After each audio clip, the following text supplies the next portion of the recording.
মহারাজা পাণ্ডু কেন সঙ্গমকালে মৃত্যুর অভিশাপ পেয়েছিলেন? পঞ্চ পাণ্ডবের পিতা পাণ্ডু ছিলেন হস্তিনাপুরের মহারাজ। জ্যেষ্ঠ ভ্রাতা ধৃতরাষ্ট্র অন্ধ হওয়ায় কনিষ্ঠ ভাই পাণ্ডুকে রাজা করা হয়। রাজা পাণ্ডুর দুইজন পত্নী ছিলেন। তার প্রথম স্ত্রী ছিলেন রাজা কুন্তিভোজের কন্যা কুন্তি এবং দ্বিতীয় স্ত্রী হলেন মদ্ররাজের রাজকন্যা মাদ্রী। মহারাজা পাণ্ডু শিকার করতে খুব ভালোবাসতেন এবং সেই কারণে প্রায় বনে বনে ঘুরে বেড়াতেন তিনি। এরকমই একদিন অরণ্যে ঘুরতে ঘুরতে দুটি শৃঙ্গাররত হরিণীকে দেখতে পেয়ে তীর ছোড়েন পাণ্ডু। আর তখনই ঘটে যায় সর্বনাশ, কারণ তারা কোনো সাধারণ হরিণ ছিল না। মুনি কিন্দম ও তার স্ত্রী হরিণের রূপ ধারণ করেছিলেন। পাণ্ডুর তীক্ষ্ণ স্বর মুনি কিন্দমের বক্ষ ভেদ করে। তখনই মুনি নিজের আসল রূপে ফিরে আসেন এবং মুনি ও মুনি পত্নী মৃত্যুশয্যায় পতিত হন। এই দৃশ্য দেখে পাণ্ডু ভীষণ অবাক হন এবং দুঃখ পান, কারণ হরিণ ভেবে নির্দোষ মুনিকে তীর মেরেছেন তিনি।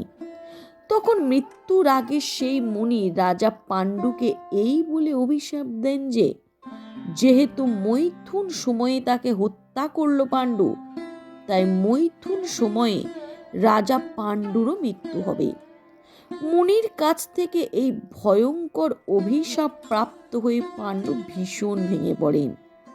এরপর অনুতপ্ত ও দুঃখিত রাজা পাণ্ডু জ্যেষ্ঠ ভ্রাতা ধৃতরাষ্ট্রের হাতে রাজ্য অর্পণ করে বনবাসী হন।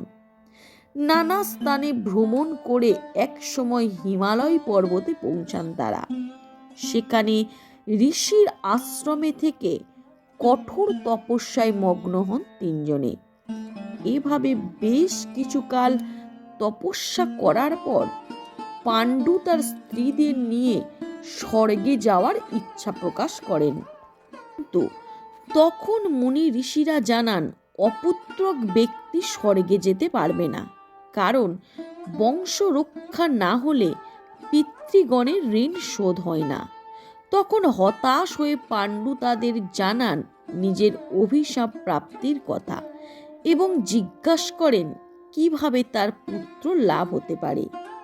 তখন মুনি ঋষিরা জানান দেবতার আশীর্বাদে তিনি অবশ্যই পুত্র লাভ করতে পারবেন। এরপর পাণ্ডু কুন্তিকে বলেন, তুমি তো সব শুনলে। কিন্দম মুনির অভিশাপে আমার যেহেতু পুত্র জন্ম দেওয়ার ক্ষমতা নেই, তাই তুমি পুত্র লাভের ব্যবস্থা করো।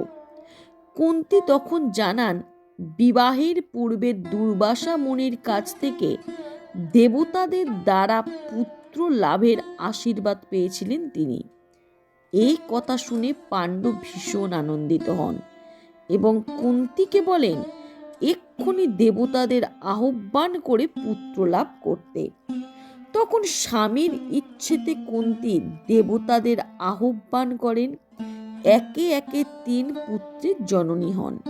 যুধিষ্ঠির, ভীম ও অর্জুনের জন্ম হয় মাতা কুন্তির গর্ভে।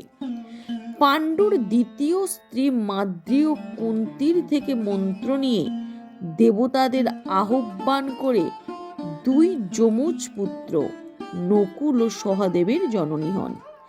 এইভাবে পাণ্ডুর 5 পুত্র যুধিষ্ঠির, ভীম, অর্জুন, নকুল ও সহদেবের জন্ম হয়, যারা পঞ্চ পাণ্ডব নামে পরিচিত। পুত্র লাভ করে পাণ্ডু ও তার স্ত্রীরা আনন্দিত হন এবং মহাসুখে আশ্রমে দিন কাটাতে থাকেন। এরপর একদিন বসন্তকালে ছোট রানী মাদ্রীকে নিয়ে কাননে ঘুরতে যান পাণ্ডু। কাননের মনোময় পরিবেশে যুবতী সুন্দরী স্ত্রীর সঙ্গে ঘুরতে ঘুরতে মুনির অভিশাপ বিস্তৃত হন পাণ্ডু এবং স্ত্রীর সঙ্গে মিলিত হন। আর তখনই পূর্বে প্রাপ্ত অভিশাপের কারণে